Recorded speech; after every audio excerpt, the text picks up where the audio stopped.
Hello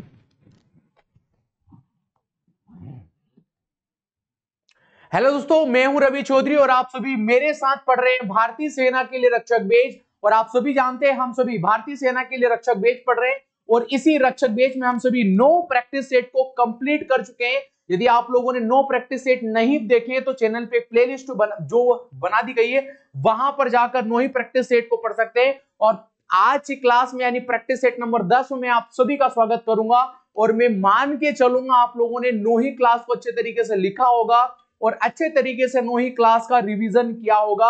मैं एक बार फिर से बता दूं कि जितने भी मेरे साथ भारतीय सेना के विद्यार्थी जुड़े हैं, अभी हमारे पास समय है केवल कंटेंट पढ़ने का। अभी मॉक टेस्ट आप कोई ना लगाए तो बेहतर है।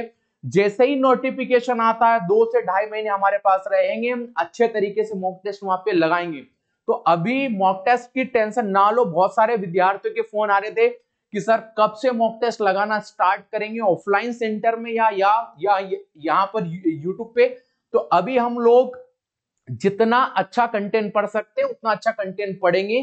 जैसे ही नोटिफिकेशन आता है तब हमारे पास अच्छा खासा समय रहेगा, तब हम लोग मॉक टेस्ट पर चर्चा करेंगे। तो अभी मॉक टेस्ट ना ही दो तो बेहतर है, अभी केवल कंटेंट पढ़ो। तो जो मैं पढ़ा रहा हूं एटलीस्ट वो तो पढ़ो ही पढ़ो आप सभी। चलिएगा अब जो बात करेंगे आज की क्लास के पहले प्रश्न के साथ में, क्योंकि कल तक हमारा 9 प्रैक्टिस सेट कंप्लीट हो चुके हैं। चलिएगा आज की क्लास का पहला प्रश्न जो हम लोगों को देखने को मिलेगा, सवाल हम लोगों से जो सवाल पूछा गया है, भारत का कौन सा राज्य अधिकतम राज्यों की सीमाओं को छूता है। तो कौन सा राज्य सर्वाधिक सीमाओं को यहाँ पर छूता है। सब जो फर्स्ट ऑप्शन देखने को मिलेगा, मध्य प्रदेश हमें देखने को मिलेगा, कर्नाटक देखने को मिलेगा, या आंध्र प्रदेश या फिर उत्तर प्रदेश हम लोगों को देखने को मिलेगा।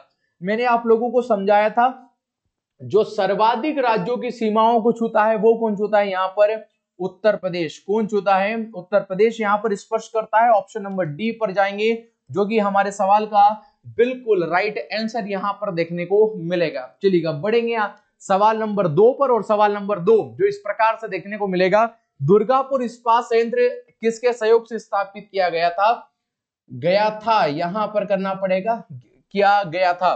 देखो फर्स्ट ऑप्शन है जर्मनी, ग्रेट ब्रिटेन या सोवियत संघ यहां पर, या इनमें से कोई नहीं। तो दुर्गापुर इस्पात संयंत्र कौन सा, दुर्गापुर इस्पात संयंत्र किस देश के सहयोग से स्थापित किया गया था, हमसे प्रश्न पूछा है।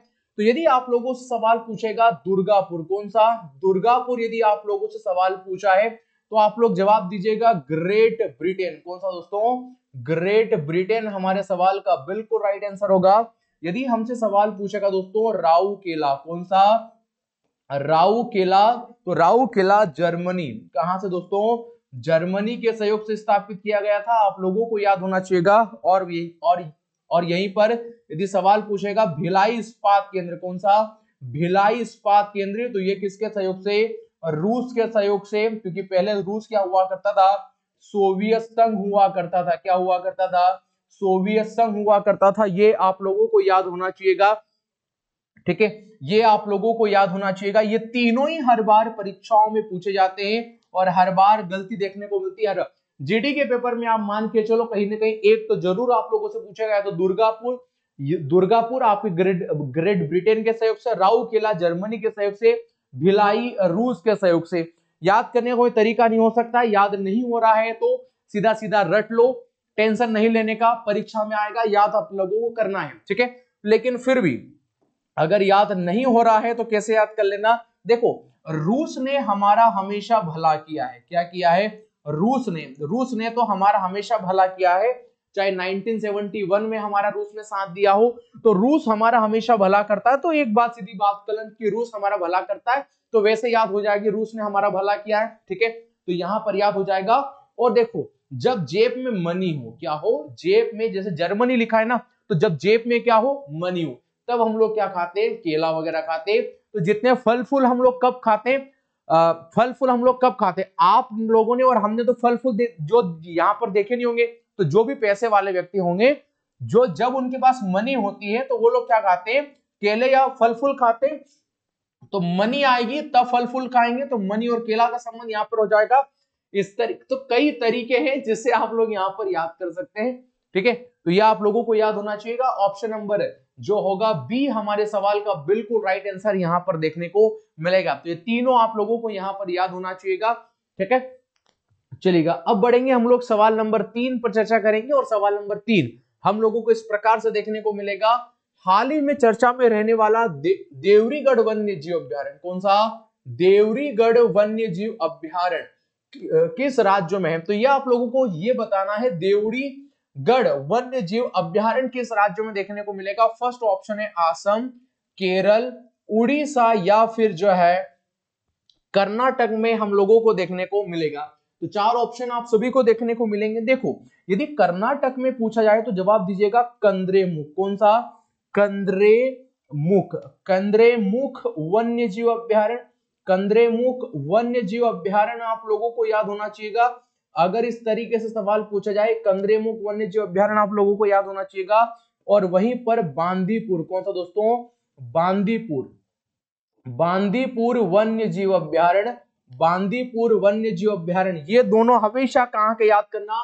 उड़ीसा के, सॉरी ये कर्नाटक के आप लोगों को याद होना चाहिएगा। उड़ीसा, उड़ीसा के लिए सिमलीपाल, सिमलीपाल जो है ये वाला आप लोगों को याद होना चाहिएगा। और सिमलीपाल के बाद भीतरकनिका, कौन सा? भीतर जो है भीतरकनिका आप लोगों को याद होना चाहिए, कौन सा? भीतरकनिका। तो ये एक तो भीतरकनिका हो गया, भीतरकनिका ये रहा, भीतरकनिका ये आप लोगों को यहां पर याद होना चाहिएगा। और एक सिमलीपाल। केरल में याद क्या क्या क्या याद करना है? पेरियार, कौन सा? पेरियार उद्यान यहां पर याद करना है।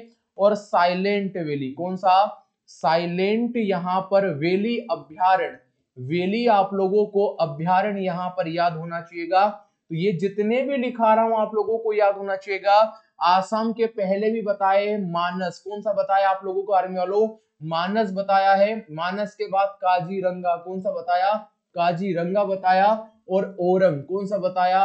ओरंग आप सभी को बताया। तो ये आप लोगों को यहां पर याद होना चाहिएगा। तो मैं मान के चलूंगा आप लोगों को याद होगा। एक बार फिर से रिपीट कर लेंगे। अगर राइटिंग अगर समझ में नहीं आ रही तो एक बार मैं बोल रहा हूं तब समझ में आएगा।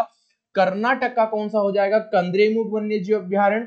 बांदीपुर ये भी कर्नाटक का हो जाएगा। तो ये दोनों कर्नाटक के हो गए, याद रखना है। उड़ीसा का सिमलीपाल राष्ट्रीय उद्यान और एक भीतरकनिका, कौन सा हो जाएगा? भीतरकनिका हो जाएगा। केरल का पेरियार वन्य जीव अभ्यारण्य, साइलेंट वैली अभ्यारण्य।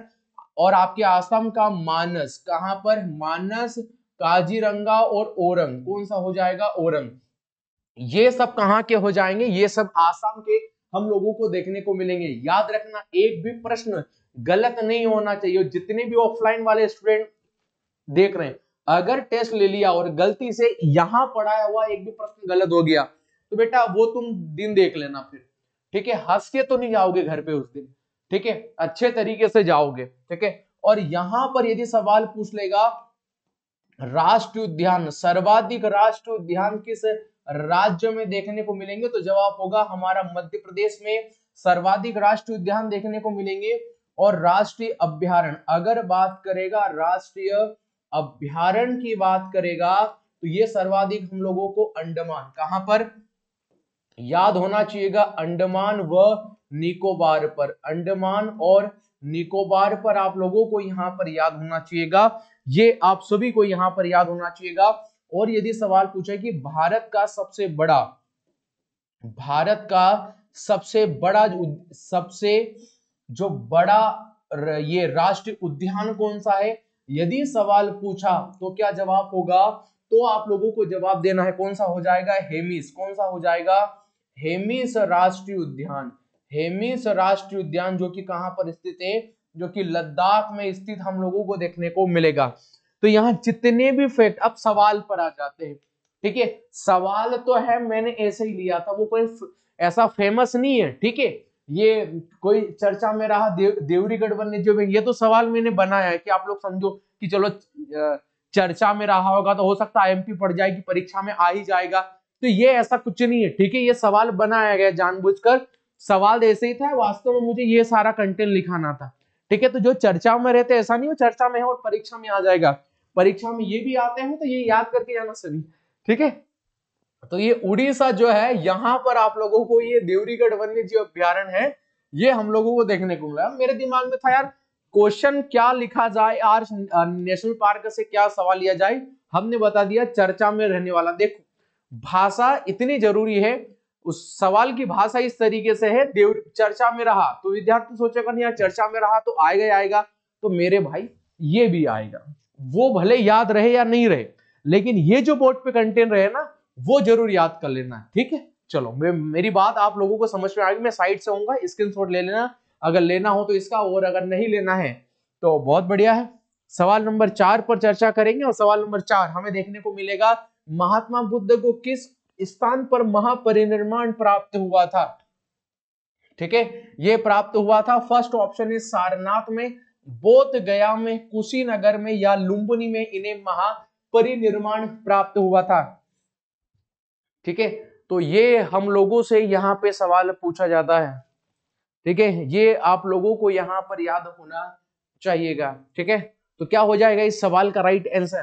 ठीक है, तो चलो बात करेंगे गौतम महात्मा बुद्ध पर, तो किस स्थान पर महापरिनिर्वाण। देखो महापरिनिर्वाण मतलब गौतम बुद्ध की जो मृत्यु हुई थी उस घटना को महापरिनिर्वाण कहा जाता है। तो ये कुशीनगर कहां पर हुआ था, कुशीनगर में हुआ था। आप लोगों को याद होना चाहिएगा जो महात्मा बुद्ध है, जो महात्मा बुद्ध है ये हम लोगों को देखने को मिलेगा।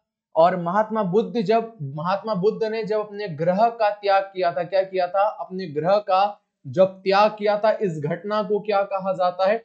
आप लोगों से जो है सीधा सवाल पूछ लेगा कि महात्मा बुद्ध ने जैसे ही अपने ग्रह का त्याग किया था, इस घटना को क्या कहा गया है, तो जवाब हो जाएगा महाभिनिष्क्रमण। क्या कहा गया है, महाभिनिष्क्रमण।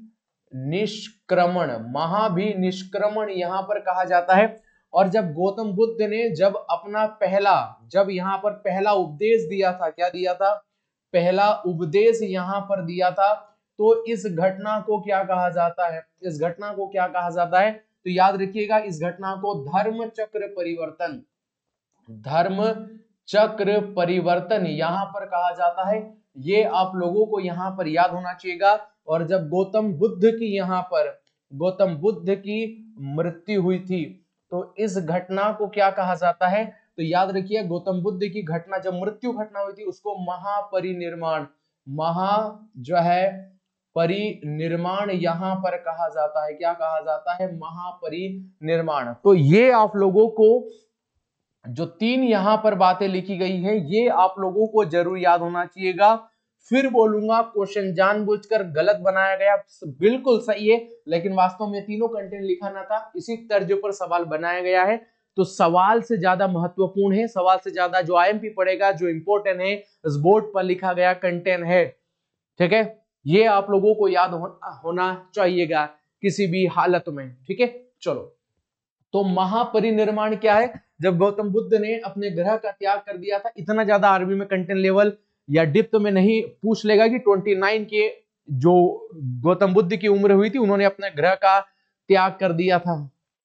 ठीक है, और जब पहला उपदेश उन्होंने दिया था धर्म चक्र परिवर्तन, और उनकी जब मृत्यु हुई थी उसको महापरिनिर्वाण कहा गया। क्या कहा गया, महापरिनिर्वाण। और गौतम बुद्ध ने कौन सी भाषा में अपने सर्वाधिक उपदेश दिए थे, जवाब हो जाएगा पाली लैंग्वेज, पाली भाषा में गौतम बुद्ध ने अपने सर्वाधिक उपदेश दिए। जैन धर्म के जितने भी उपदेश देखने को मिले हमें प्राकृत भाषा में देखने को मिलेगी। तो जैन धर्मों की जो प्रमुख रूप से भाषा देखने को मिली वो पाली रही, और जो जैन धर्म की प्रमुख रूप से हमें जो भाषा देखने को मिली वो थी प्राकृत। तो पाली और प्राकृत आप लोगों को याद होना चाहिएगा, साइट में होंगे, 1 मिनट रुकेंगे, आप इस सवाल का स्क्रीनशॉट ले लो जल्दी से।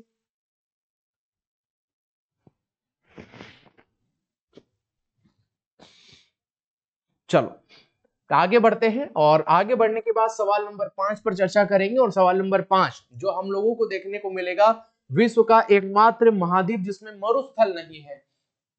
अब ये मरुस्थल नहीं है यानी रेगिस्तान जहां पर नहीं देखने को मिलेंगे।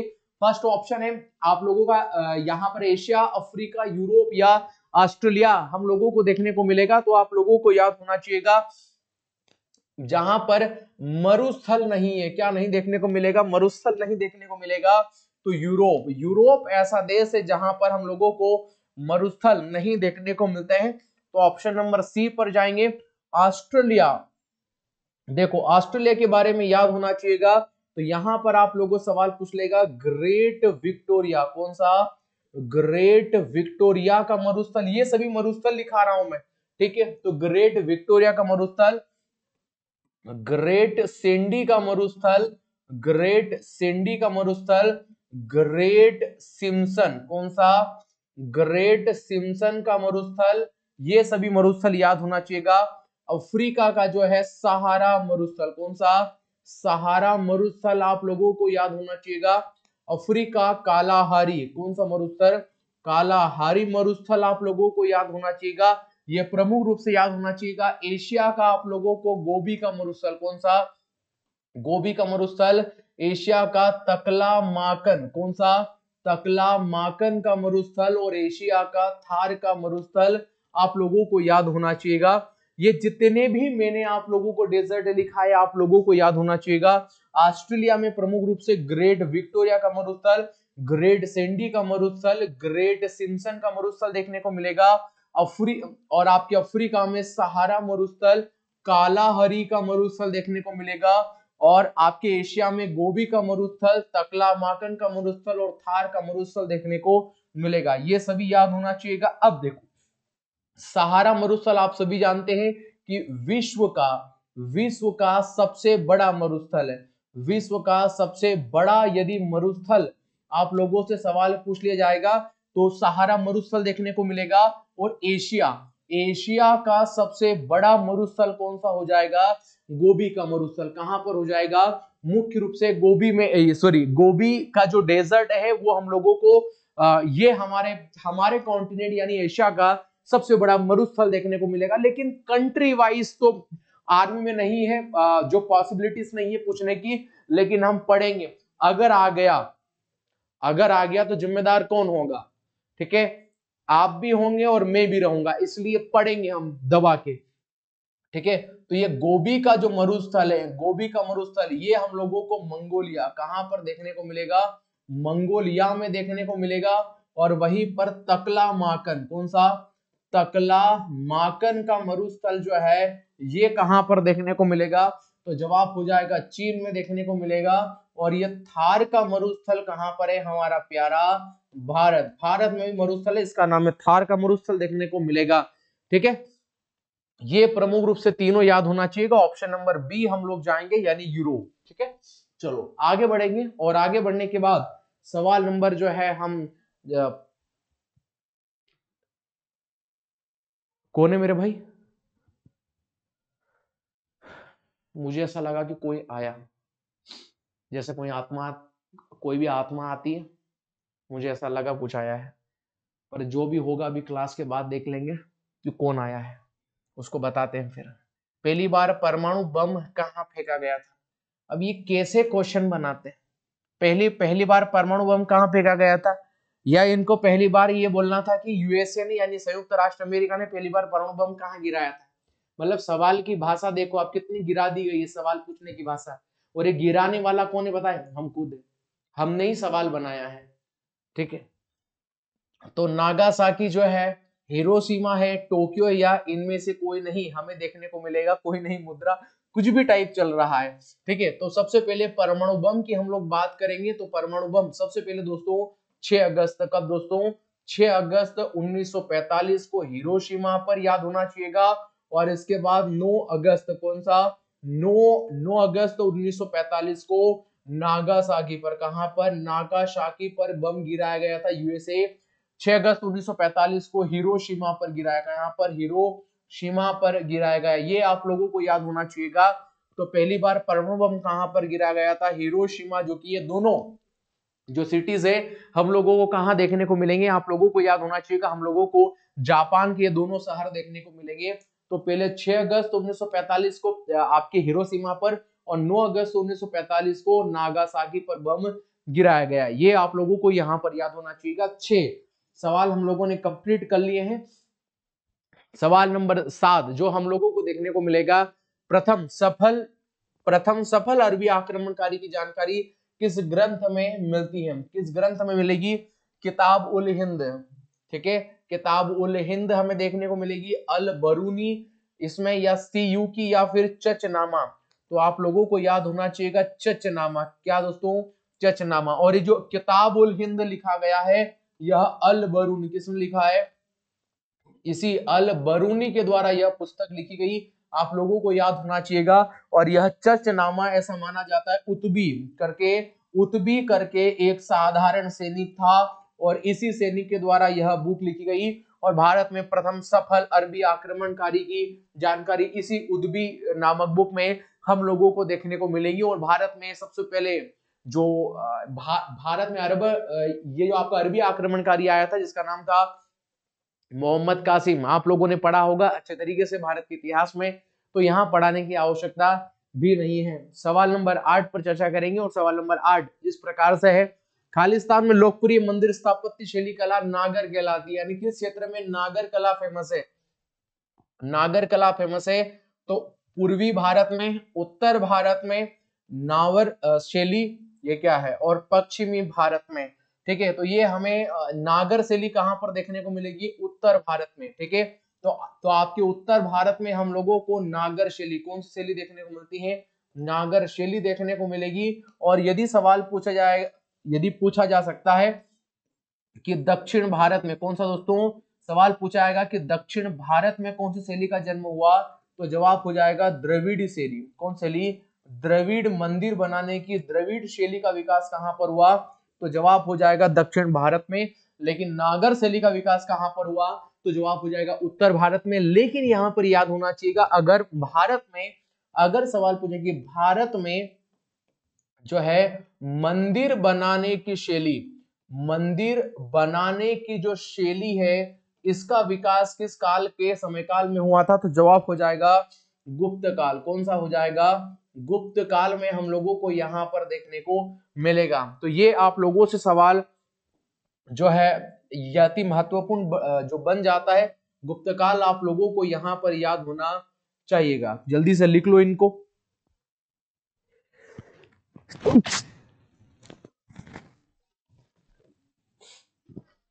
ठीक है, तो ये आप लोगों को याद होना चाहिएगा। यदि सवाल पूछे कि भारत में जो है मंदिर बनाने की शैली का विकास कब हुआ, तो भारत में मंदिर बनाने की शैली का विकास कौन से काल के समय काल में हुआ?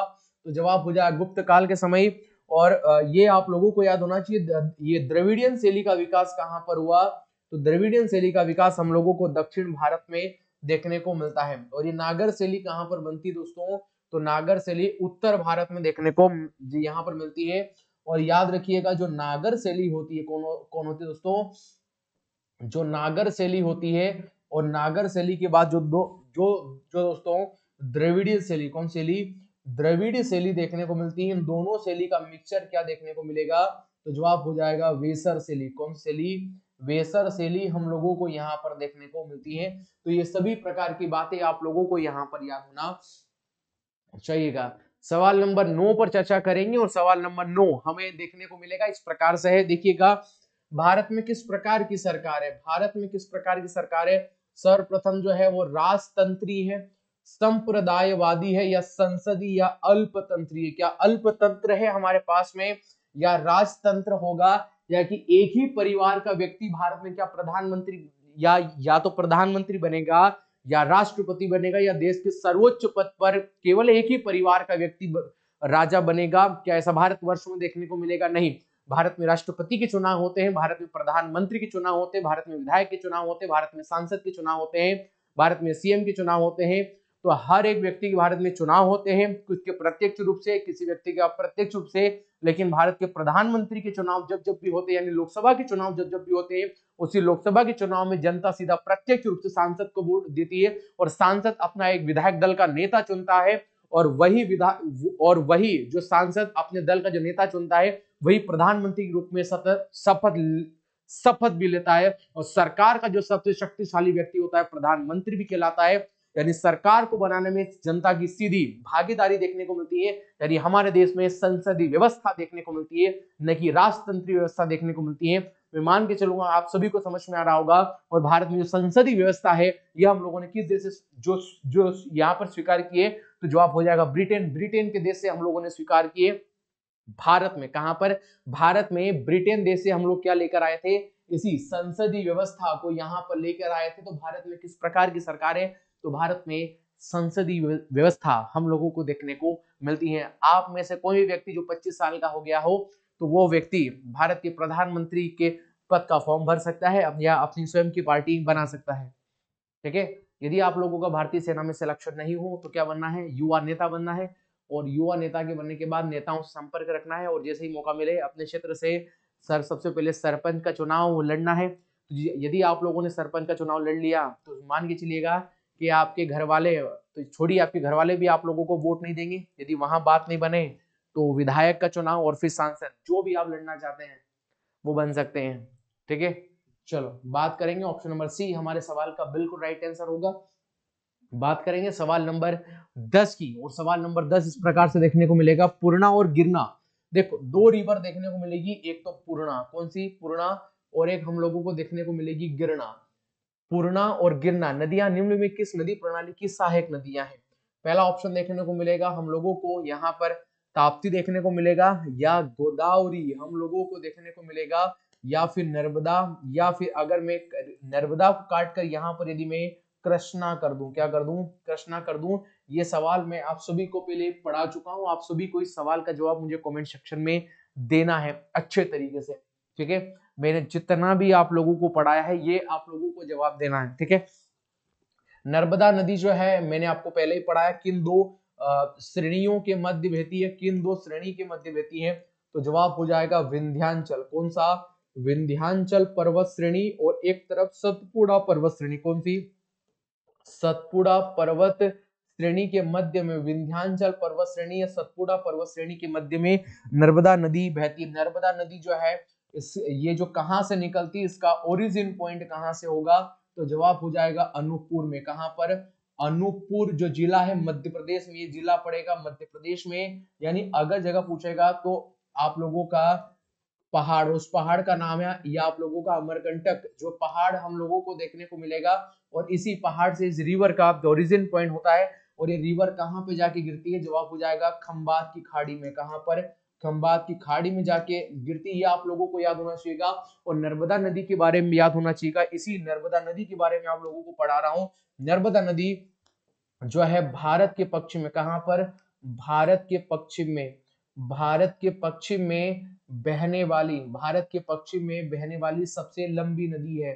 सबसे लंबी नदी देखने को मिलेगी। अगर सवाल पूछ जाए कि भारत के पश्चिम में बहने वाली सबसे लंबी नदी का नाम बताइए तो जवाब हो जाएगा नर्मदा। क्या हो जाएगा? नर्मदा देखने को मिलेगा। लेकिन पूर्णा और गिरना, कि पूर्णा और गिरना किसकी सहायक नदी है, किसकी ट्रिब्यूटरी रिवर देखने को मिलेगी, ये आप लोगों को मुझे इस कमेंट सेक्शन में जवाब देना है। ठीक है। मैं मान के चलूंगा आप सब मुझे कमेंट में सेक्शन में जवाब देंगे।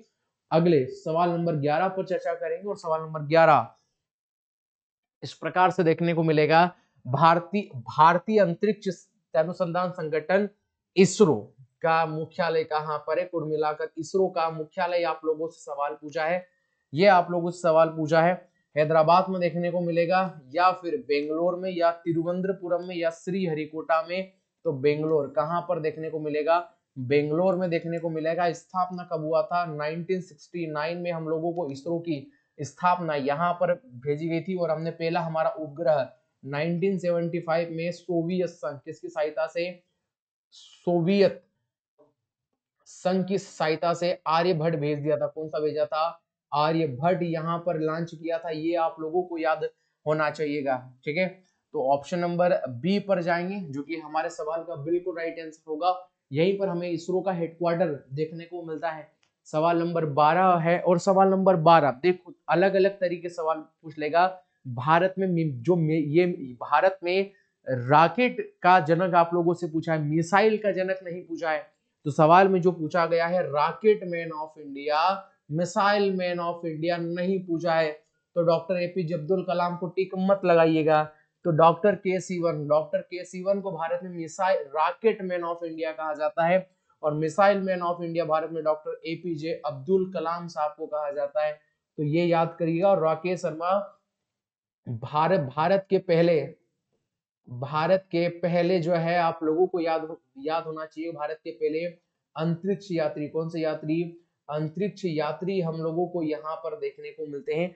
ये आप लोगों को यहाँ पर याद होना चाहिए, लेकिन हमारे सवाल का राइट आंसर ऑप्शन नंबर ए हम लोगों को यहाँ पर देखने को मिलेगा। चलिएगा सवाल नंबर 13 पर चर्चा करेंगे, और सवाल नंबर 13 जो हम लोगों को देखने को मिलेगा, चंद्रयान 3 के समय में का उद्देश्य क्या था। मतलब जैसे ही चंद्रयान 3 जो छोड़ा गया था पृथ्वी से 14 जुलाई, देखो चंद्रयान के बारे में प्रमुख रूप से याद होना चाहिएगा कि सर्वप्रथम जो चंद्रयान था, चंद्रयान फर्स्ट कब छोड़ा गया था, जवाब हो जाएगा 2008 में। और इसके बाद चंद्रयान 2, कौन सा, चंद्रयान 2 जब छोड़ा गया, ये कब छोड़ा गया, 2019 में लॉन्च किया गया। और इसके बाद में चंद्रयान 3, कौन सा, चंद्रयान 3 कब लॉन्च किया गया था, 14 जुलाई, याद करिएगा 14 जुलाई 2023 को। और इसके बाद 23 अगस्त, कौन सा, 23 अगस्त और 2023 को यह चंद्रमा के दक्षिणी पोल पर, कहां पर, साउथ पोल पर पहुंच गया। कौन से पोल पर, साउथ पोल पर यहां पर पहुंच गया। तो ये आप लोगों को याद होना चाहिए। अगर आप लोगों से सवाल पूछेगा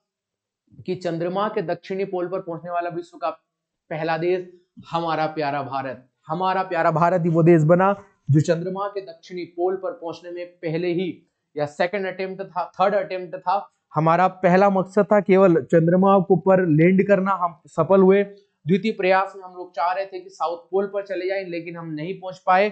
चंद्रयान 3 ने, भारत के इसरो ने यह कारनामा कर लिया कि हम चंद्रमा के दक्षिणी पोल पर सफलतापूर्वक पहुंच पाए। ये आप लोगों को याद होना चाहिएगा, ठीक है। और जब चंद्रयान 2 छोड़ा गया था, इस समय लैंडर, जो लैंडर का नाम था विक्रम, क्या नाम था, विक्रम था। और जो रोवर था उसका क्या नाम था दोस्तों, तो उसका नाम प्रज्ञान, क्या नाम रखा गया, प्रज्ञान यहाँ पर नाम रखा गया, आप लोगों को याद होना चाहिएगा। और चंद्रयान 3 जो छोड़ा गया था, इसका वजन कितना था, इतना तो आर्मी वाला नहीं पूछेगा, लेकिन 3900 किलोग्राम इसका वजन हम लोगों को देखने को मिला था, ठीक है। अब ये हमें जानकारी देना है कि चंद्रयान 3 का मुख्य उद्देश्य क्या था। इसका उद्देश्य क्या था, तो सीधा याद रखना है कि चंद्रमा की सतह पर सुरक्षित और नरम लैंडिंग का प्रदर्शन करना था, कि हम ही है बलशाली या शक्तिशाली, ठीक है। ऑप्शन नंबर ए हमारे सवाल का राइट आंसर होगा। लेकिन मैंने जितना भी बताया ये भी आप लोगों को अच्छे तरीके से यहाँ पर याद होना चाहिएगा, ठीक है। मैंने जितनी बातें लिखी हैं, सवाल नंबर 14 पर चर्चा करेंगे। और सवाल नंबर 14 जो हम लोगों को देखने को मिलेगा इस प्रकार से, निम्नलिखित में से कौन सा कथन सत्य है। अब हमें बताना है कौन सा कथन सत्य है। भारत में सर्वाधिक जनसंख्या वाला जो राज्य है, क्या वो हम लोगों को उत्तर प्रदेश देखने को मिलेगा। बिल्कुल, ये बात बिल्कुल सही है। भारत में सर्वाधिक जो जनसंख्या है वो उत्तर प्रदेश में जो निवास करती है। भारत के प्रदेशों की जनसंख्या का सर्वाधिक घनत्व 819 वर्ग प्रति किलोमीटर केरल में है। ये बात बिल्कुल गलत हम लोगों को यहाँ पर देखने को मिलती है, जबकि बिहार का सर्वाधिक जनसंख्या घनत्व है। कहाँ का, बिहार का सर्वाधिक जनसंख्या घनत्व देखने को मिलेगा।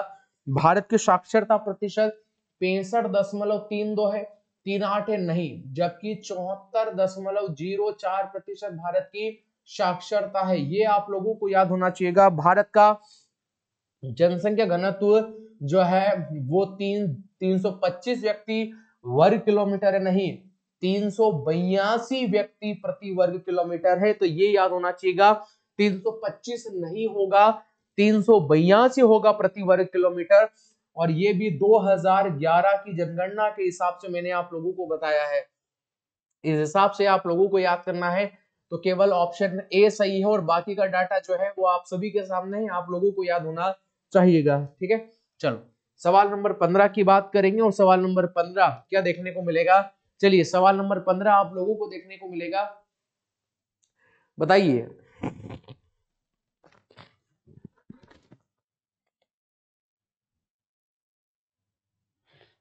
सवाल नंबर 15 देखने को मिलेगा, जीएसएलवी का पूरा नाम क्या है। आप सभी जानते हैं जीएसएलवी क्या होता है, जिसके ये प्रमुख रूप से एक आप सभी के यान का नाम है जिसके द्वारा भारत के अंतरिक्ष कार्यक्रम संचालित किए जाते हैं। इसी जीएसएलवी का पूरा नाम सवाल पूछ लिया गया है। तो geosynchronous satellite launch vehicle, option number A हमारे सवाल का बिल्कुल जो राइट आंसर देखने को मिलेगा। ऑप्शन नंबर ए हमारे सवाल का बिल्कुल राइट आंसर यहाँ पर होगा। चलिएगा सवाल नंबर 16 पर चलेंगे, जल्दी से क्लास समाप्त करेंगे क्योंकि तबीयत बहुत खराब हो रही है, ठीक है।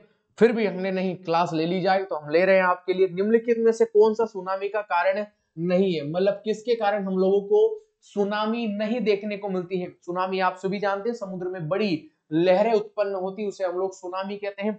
तो सुनामी किसके कारण, समुद्र के अंदर भूस्खलन होता है तब सुनामी बिल्कुल हम लोगों को देखने को मिलेंगे। ज्वालामुखी विस्फोट होता है, इसके कारण धरती कंपन करती है, तो जिसके अंदर समुद्र की लहरें उत्पन्न होती है देखने को मिलेगा।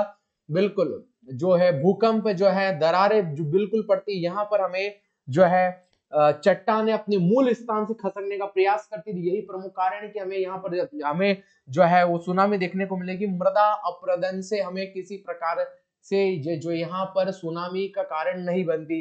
मृदा अपरदन का मतलब क्या समझते हैं आप सभी, मिट्टी का जो क्षेत्र, मिट्टी अपने वास्तविक क्षेत्र से बह जाती, उसी क्षेत्र को कहा जाता है मृदा अपरदन, ठीक है।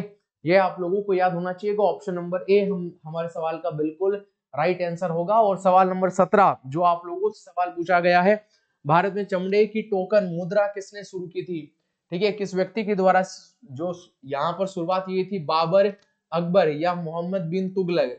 तो मोहम्मद, देखो यहाँ पर शुरुआत किया गया था मोहम्मद बिन तुगलक के द्वारा।